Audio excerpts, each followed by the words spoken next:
Excellent. Okay. So KD, how are you doing? Very well, and you? Yeah, as well as I can during COVID. Australia's been relatively lucky, especially where I am. Victoria, not so much, but the rest of Australia we've had not the worst situation. How is Canada? How's Canada handling COVID? It was quite controlled for the last month, but again, as we can see, it's the second wave that they are talking about. It's already hit. I live in British Columbia, Vancouver, and we see the numbers rising quite a bit. And Montreal went up to about 900, Toronto about 500 plus. So yeah, it's coming back again, and but people are smart enough. They're wearing the masks that they need to, keeping the social distance, and they're taking all the precautions. It's good to hear. It's good to hear. I was surprised at how long this lasted. I mean, perhaps I was naive, but I thought this might be a few months at the beginning of the year. I thought, okay, this will be a tough little few months there, but looks like this could go up until the end of next year potentially. So it's going to be a long journey. Absolutely. I pretty much just like you, there were so many of us who just thought this would probably be over. It's like a flu thing, comes Mm. and goes. But at the same point in time, yeah, we feel it's going to be till next year, and end of next year. I do not know, but yeah, it's going to go for a long time. Yeah, of course, unless there's a vaccine, maybe in the immediate future. But who knows? Who knows with these things? You can never really tell. Absolutely. And by the time the vaccine also reaches, the distribution will be the biggest challenge. That how does it reach like billions of people, even Mm. though it comes out, but when does it get to everybody in every part of the world is a big question. Yeah, and I also saw polls that there's huge amounts of people who are afraid of them now because of the fear that it's going to be rushed. So even the vaccine could be, a lot of people may not take it. It may not be the final cure for COVID. So it's gonna be very interesting. Let's say 12 to 18 months potentially, but hopefully less. Hopefully on the shorter side. But KD, you are the founder, you're the CEO of CanMar Recruitment, which is a Vancouver based company. It's a cannabis company that works on recruitment. But of course, your journey didn't begin there. It actually began in India. So, can you tell me a little bit about your early career? 100%. Great question. So I started this back in 2001, close to 2002. I got into recruitment. I was trying to help a friend, an ex-Citibank HR manager, as I was working with Citibank for a short stint. And they wanted some people, and I had no idea about what was HR, what was recruitment. They just wanted me to bring in some people that they were looking for. That they gave me some specs, and I got around and found some people, found some friends who were looking for jobs. And like I said, I had no idea, but 7 people got jobs that day, and one of the guys' father was there, and he got so emotional at that point in time that I was able to help save his son's life. I don't know what it meant at that point in time, but that was it. That was a turning moment for me. That I had already quit my job. I wasn't doing anything. I was just trying to help another ex HR manager by finding more people, to do their job, and it was a turning moment when it got so emotional. I was like, okay, great. You know what? I was able to help somebody find a job. I was able to make a difference in their life, and I was going to get paid for it, for Mm. getting them a job. So it was just a win-win for everybody. And I never looked back. I fell in love with the industry. I fell in love with the fact that I was able to make a difference in someone's life. So that's how it started. And I did that for about 6 years, till about 2008. I was so much into hiring for banking and insurance back in India, and we all know what happened in 2008, and everything just fell apart. And then I started traveling a bit. I started exploring other places, other countries. Try to go to the UK and set up operations there. Came to Canada, trying to look, okay, what is it that I can do?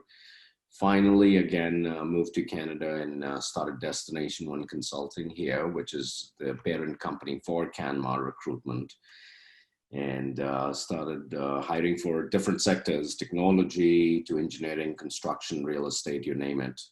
But towards 2017, end of 2017, one of our clients from the parent company reached out saying they got a license to produce. And I asked him, okay, what is that? Started educating myself more on the industry, and we got them a financial controller. Well, financial controller was just a start, and what happened in the next 30 days was very interesting, that we ended up hiring about 70 people for them, from their Wow. chief scientists to extraction people to procurement, retail, sales and marketing.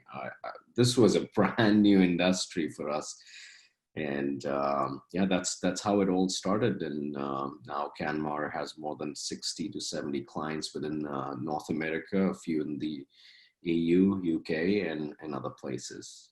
Wow. And, something that you mentioned that I don't think a lot of people think about, or maybe they do, but the satisfaction of employment is not just, obviously you get to pay the bills, you get to put food on the table, but it's meaning for a lot of people. And when people are unemployed for a long time, that creates depression. It creates a lot of mental health issues, as you mentioned. So it's beyond just helping people get paid. It's also giving them something to continue doing and continue providing meaning for them. And you also mentioned that you began the parent company for CanMar, but you've also founded several other companies. So what are those companies? And also, why do you think you have this kind of entrepreneurial mindset? What is it about you that makes you want to continue beginning companies? I love creating new stuff.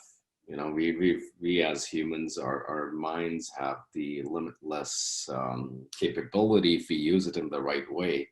It's I love creating new opportunities for people. So Destination One Consulting, as I mentioned, is a specialized recruitment company. It caters to technology sector, construction, real estate, pharmaceutical as well to an extent, and many others. And then we have a temporary staffing company called Blue Recruitment. Well, if we all run the statistics these days, people, the gig economy that we talk about, or the fractional work, people with the new millennial generation, people don't want to stick to just one job and for too long. So how do you address all that? Shorter stints, and so Blue Recruitment caters to that. People do temporary, they want to do 1 day job, or they want to do a week's job or a month's contract. That's how Blue Recruitment works. And then we've got CanMar Recruitment, obviously. That's what we are talking about. And that's specialized only in the cannabis industry, hiring as of now. And I'm very excited about a new venture that we are starting. It's called Lemon Technologies. I don't want to talk too much about it, but just to get you an idea, it will address, if we, God forbid, if there's another pandemic, something or the other keeps coming up, but if there's another one that's coming up, and then again, millions of people are losing jobs, Lemon will address that problem to make sure people keep employed even through fractional work or whatever we can do. So we're still at the idea stage. The development would start in about a month's time, and I'm very excited about that too. I'm excited to hear about that as well. And obviously you've since moved to Canada, which in many ways, I guess you could say is the hub of cannabis at this stage. How is that going? How is the cannabis industry in Canada? How are you finding that? It's volatile for sure. Although we have our legalization in place since the last 2 years, we're going to be completing 2 years shortly. And it's there's so many new things that we're getting to learn these days.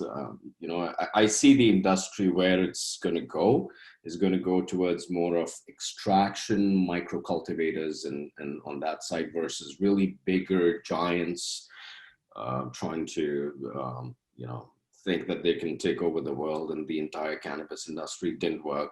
That approach was tried. A lot of people lost a lot of money. Mm, It's again, it's at a nascent stage, and we're all learning. Companies are learning. They're making mistakes, and the good part about other countries is that they get to learn from the mistakes that we are making here. mm, And the government regulations, they're hard here. It takes time. It's new, and mm, anything new just takes time. And the Canadian market is adapting to it. It's a great market.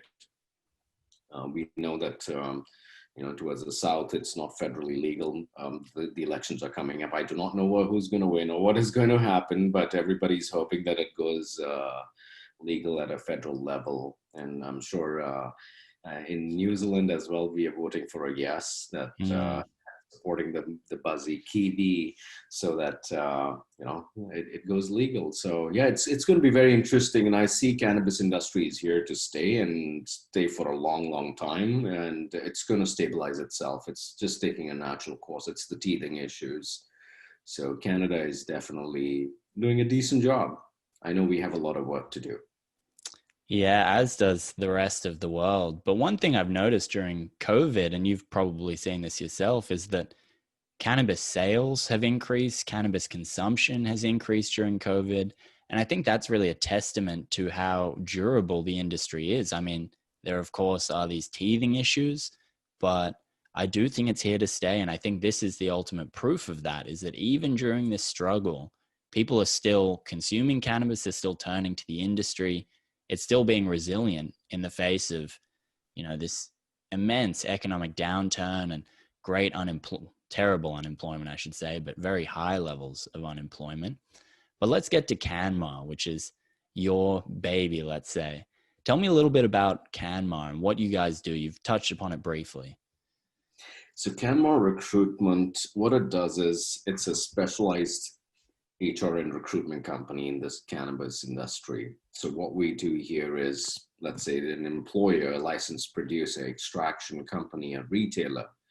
When they're looking for talent, they reach out to us asking, hey guys, could you find us so-and-so person with this type of a skill set? Let's say a company reaches out to us and says, okay, I'm looking for a director of extraction and product development.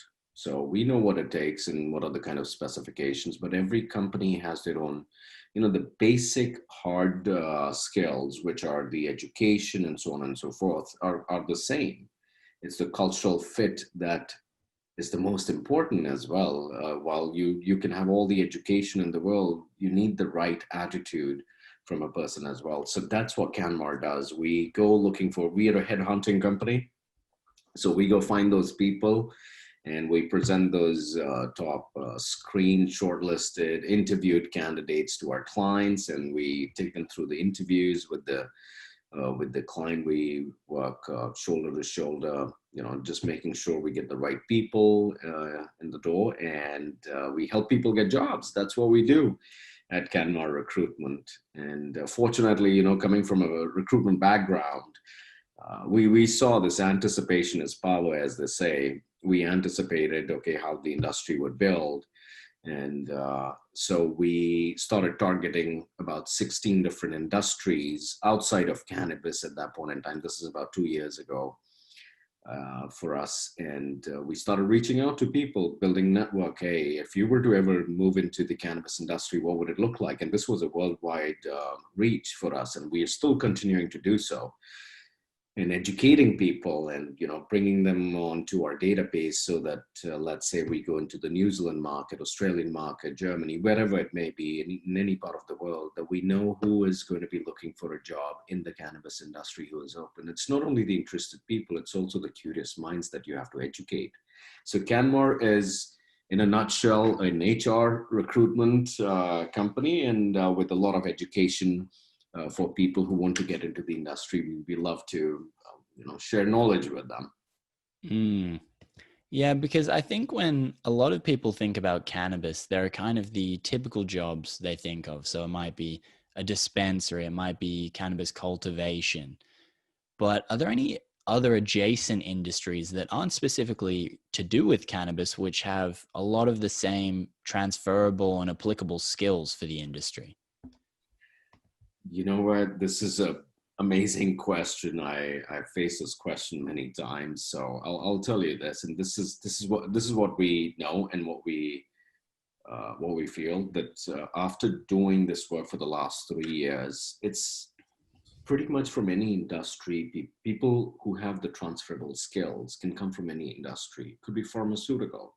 Yes, we would say that, okay, pharmaceutical, it's very close to cannabis, but not in so many ways as well. So the food industry, absolutely, hands down, because it is highly regulated. A lot of people come from the food industry, the agricultural part of the industry. I have seen people come from the tech sector because even these cannabis companies, they need technology people, system Mm. administrators, help desk people, if they're setting up their customer service, something like that. So people can literally come from any industry as long as they have the aptitude, and they want to get into the industry. So it's not only going to be cannabis industry is not only for people trying to do a job in a retail shop. We've placed financial controllers from a construction company to a cannabis company. We've got scientists coming from universities straight into the cannabis industry. We've got people from all over, and there's a job for everyone there as long as there is a job available by a company, of course. And if you've got the attitude and the right skill set, companies were taking a lot of chances when it was, again, pre-legalization and when legalization finally happened. So now, as the industry has grown, it's there in Canada for the last almost 2 years. People are now asking for a bit of Canadian, cannabis experience or just cannabis experience, especially with sales that we see, because people want to have salespeople who know other people in and around the area. So people can literally come from anywhere as long as they want to be in the industry. Yeah, I mean, I've personally experienced this. I had media experience, and now I'm in the cannabis media space. Yeah. Even during COVID, uh, when the social distancing laws came into place, I think in America, I believe the same happened in Canada. They had to implement delivery services. They had different apps you could use for cannabis. So there are a lot of ways that the industry is evolving in real time, and the jobs are catching up to that. And if you're a delivery driver, it doesn't matter if you're delivering food or if you're delivering cannabis, the skills are the same. But I think a lot of people wouldn't intuitively think that, which is pretty funny. But I think we'll see this kind of mass shift from the more conventional industries to people really moving to cannabis. And are you seeing this now, this real excitement and curiosity around the industry? Absolutely. It was such a great point that you touched that, yeah, delivery driver is a delivery driver, be it food or Amazon packages or cannabis, for that matter. Where I also see a lot of excitement is for the hospitality sector. If you see when COVID hit, uh, what were people in hospitality, let's say travel and tourism or the restaurant industry, what were they going to do? They have the most transferable skills. They are beautifully trained in the customer service roles.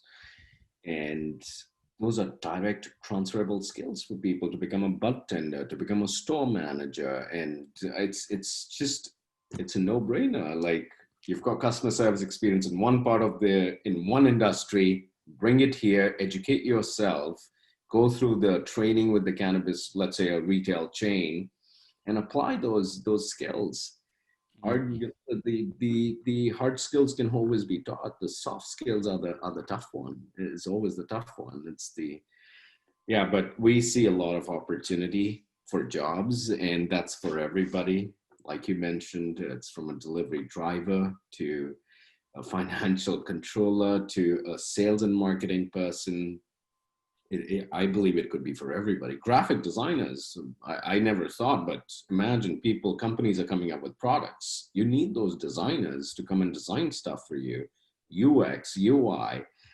There's a job for everybody. That's, again, my understanding and my belief. Yeah. And again, I've personally experienced this. We work with graphic designers at my work, and, you know, looking even just Google image cannabis images. And because I do this every single day, within a few months, I came to the end of basically the original cannabis images. And I was just seeing the same things over and over again and noticing that, photography, graphic design, these are crucial because of how new the industry is. There's so much room to get in as like an early mover and really establish yourself within the space, that it's going to be very exciting for the people that are here now to see where they end up in 10 years when the industry is much bigger. But are you noticing at CanMar, in your experience, that there are any particular jobs that are kind of the highest in demand at the moment within the cannabis space? Is there kind of a drought of any particular skill or industry knowledge that people are looking for in the cannabis space? So most of the jobs that are coming to us right now are for sales and marketing, and of course a lot of senior leadership roles. But sales and marketing is one of them, and then quality assurance. Then Mm. the cultivation side, we have many jobs coming on that side as well. Honestly, I can't say that, okay, there are 100 jobs on quality assurance and only 10 on the other. We've got a mixed bag of clients all over the place. But quality assurance, cultivation, sales and marketing are the top jobs right now that we are seeing here.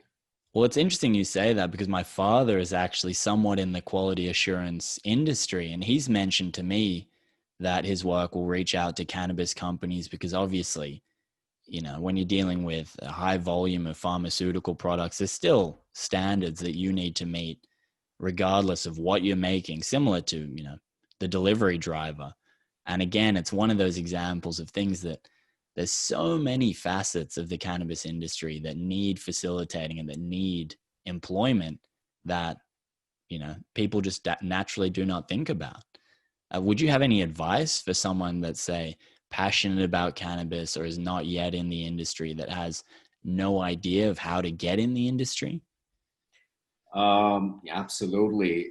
So we have our conference, Global Conference and Expo, coming up on October Mm. the 3rd, and it'll go up till October 23rd to the 25th. We put together about 20 different panels. There are going to be about 3 to different panelists on each of the panel with there are going to be different topics. This will be a great opportunity for people, for those curious minds, who want to learn more about the industry. What is the industry about? I would ask all of them to come and join the conference and expo and learn from the people who have been in the industry. Or the type of jobs. We have a particular a panel called the People and Culture, and then we have Can Career series happening, in which some of the experts from our team and outside are going to come and talk about the different jobs, like you asked, which are the most common jobs or highly in demand type of jobs. And our team and some other experts from other companies will come and speak on those jobs. It'll be a great opportunity for people to not only educate themselves, learn about the careers, and the careers in different parts of the industry globally. And these 20 panels and the panelists are from all over the world. So you will see a lot of Australian faces, a lot of people from New Zealand, UK, India, China, US, Canada, you name it, and people are joining from every part of the world. And this is our way of giving back to the community as well, because I believe cannabis industry is the most welcoming industry if you're going in for the right reasons.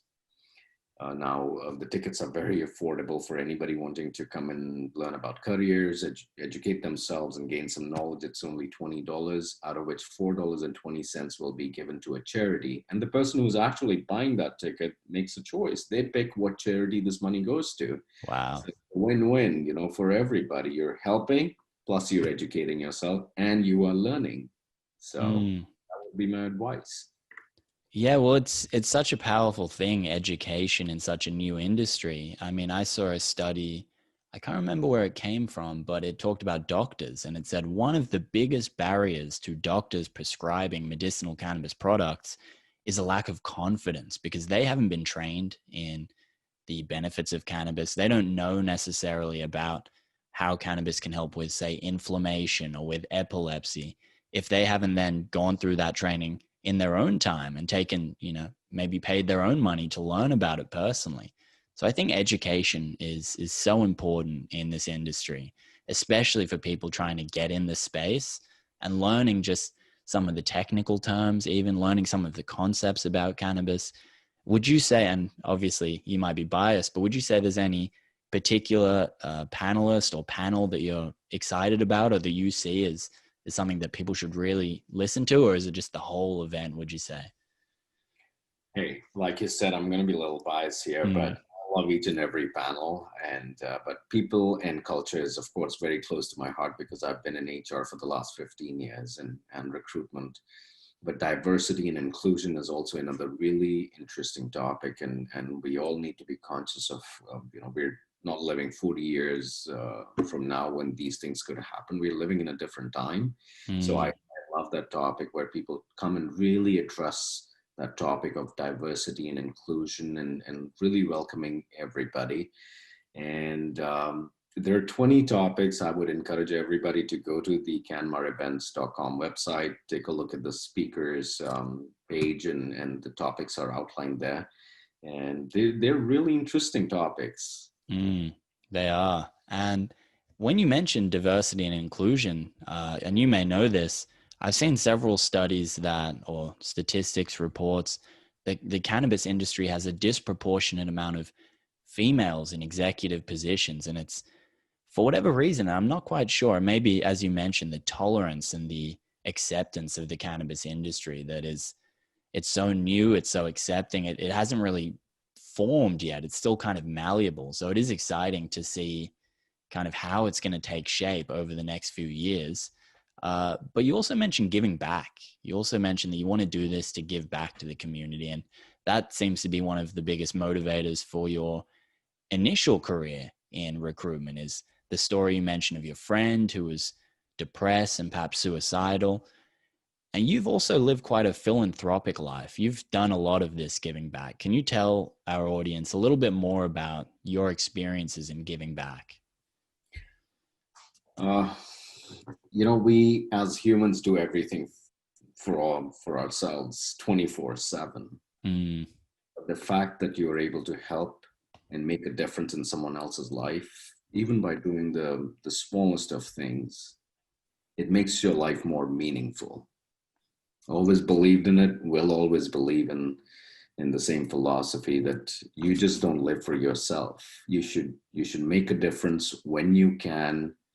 And like I said, it turns the meaning. It's just very fulfilling. And I can't explain how I feel when I help or I'm able to support somebody, but that feeling is priceless. That's what I'm going to say. We support a few of the kids programs here, with sports. We want kids to be on the right path. And we do a bit of work and we do as much as we can. The fact that you are able to support someone's family, put mm. food on their table, send their kid to school, a university. Uh, so yeah, we just want to make as much of a difference as we can. Yeah. And it kind of goes back to what we were saying initially that a job is not, it's amazing to provide for your family and to put food on the table, but you're also providing value to someone. You're also, in a way, with every job, you are helping people. And that is an experience that I think everyone needs and that everyone will benefit from. And that oftentimes we forget. Oftentimes we get so caught up in me, me, me. I need to get this. I need to do this. I need to progress, but it doesn't actually help the soul. It doesn't actually fulfill people in the same sense that, even helping an old lady cross the road, carrying her back, something simple, something small, but it provides so much more value than just chasing money and things like that. But CanMar's, More kind people, one thing I do hear, and I read a lot about this, that we should all know that just be kind to others, and do whatever you can. It's one life we have. Make a mm, difference in someone else's life, and it'll be extremely amazing. That feeling is priceless. Yeah. yeah, it's that saying that people won't remember what you said; they'll remember how you make them feel. And it's so true. And if you ever lose someone, you always think of not necessarily words they've told you, but their essence, what they've imparted into you through just how they are as human beings. And it's something extremely powerful, and it's something that I think we all could get more in tune with. But just to touch back on CanMar's event, this is not the first event that CanMar ran. So can you tell me a little bit about the prior event that you guys ran? Absolutely. It excites me to actually share this information with you, because it was a living example, living through our mission statement that we have, which is changing lives. So when COVID started, we were reaching out to many of our clients, asking them, "Hey, would you like to hire?" And many of the companies were not even our clients. And everybody said, yeah, we cannot pay for your services. And we went back to the drawing board. Okay, is it the money part, or is it the values that we want to live by? What is it? Of course, it was a very challenging time, to say the least. We had to do so much in order to survive that period. We are into a business of getting people jobs, and the whole world was laying off people from their jobs. So it was totally the opposite. Anyways, so we went back to the companies. They had no budgets, so we went back to the team, brought up the challenge, and we decided that we weren't going to charge even a single cent for our services. If you Wow. have jobs, please come and present it to people. People are at their lowest point. This is that time that you can really help not only yourselves, you can help everybody. If you are hiring, and companies were hiring, it's just that they didn't want to pay for the services, and which is okay. And we went. There were 20 amazing companies that joined us. Like I said, a few were clients. Many of them were not even our clients, but they were amazing enough to come and join us and be a part of what we were doing. We called it CanMar Career Day, and we were expecting about 200 people, but Louis, we had more than 1,200 people join us. Wow. 5 different countries: Australia, New Zealand, India, Germany, UK, US, Canada. Actually, that makes it 6 or 7, but Mm. yeah. So don't have an exact count, but there were people from all over. I personally know of 16 people who got jobs with different companies. So, and I don't know who else got a job, but again, those were 16 people you're talking about, but how about their families, or if they had kids? There's so many people you're able to touch and change their life, and we lived through our mission statement pretty well. I'd say Mm. proud of our team for putting up that event, and also for those companies who supported and hired those people. Kudos to all of them. So yeah, that was the previous event, and because of that event, a lot of people reached out to us saying, "Guys, can you do something bigger, better, more information on education, so on and so forth?" And we are not an events company, honestly. And before this, we weren't. And now we were like, okay, if nobody else is going to do it, let us take charge, and we are going to do it. And we are going to help people as much as we can. And we've done that through CanMar recruitment by getting people jobs. It's time that we get them education and information about the industry. And hence we have the CGCE, which is CanMar Global Conference and Expo 2020, happening on October the 23rd now. Amazing. I mean, what an amazing story. And I can't imagine the feeling you would have had going from struggling to even put on the event to having over 1,000 people more than expected. I mean, that's phenomenal. And again, it's a testament to what you guys do at CanMar. It's a testament to the passion behind the cannabis industry. And it's going to grow. And I think it will continue to get bigger every year. And I urge anyone listening to this to definitely check out that event on the 23rd of October. It's 3 days. No matter where you're based, you can attend. I think it's going to be amazing. I'll definitely be watching. But just aside from that event, what has CanMar got on the horizon? So CanMar's, well, we want to expand globally. We want to be able to, wherever there is cannabis, be it medically or recreationally, in any capacity, we want to be there. We want to be able to help those companies find the best talent, but also we want to help those job seekers find the best jobs, because by the end of the day, people spend most of the time at their jobs, Mm. and whatever hours they are at home and back to work again. So you want to be at a good place. So we want to make sure we are educating those companies as well with good practices, because retention is something. So it's a big thing for, it's an important thing for any business. And we've been in the industry for a few years now, and we can educate those companies, educate the job seekers, help them come meet in the middle and start their journey. Because like you said, this is a very exciting time. I know, leaving aside the COVID part, but we have to look at the right and the bright side of life too, that as we are talking, we are alive, we are breathing. So cannabis industry is here to stay. It's an extremely welcoming industry, and there are jobs for everybody as long as you want to work and you've got the right attitude, and you're a good cultural fit for a company. And we want to do it at a global level, and be educating people about this. This industry never existed. It's been there for hundreds of years. I mean, cannabis has been there, but legally speaking, like 2 years in Canada. And this is something that happened with the tech sector many years ago. There was a tech boom. It created a lot of tech jobs. This is where I see the cannabis industry going, and CanMar playing its part. That I believe it's going to create millions and millions of jobs all over the world. And we want to be there to help maneuver people through the industry and through their jobs and their careers as the industry grows all over the world.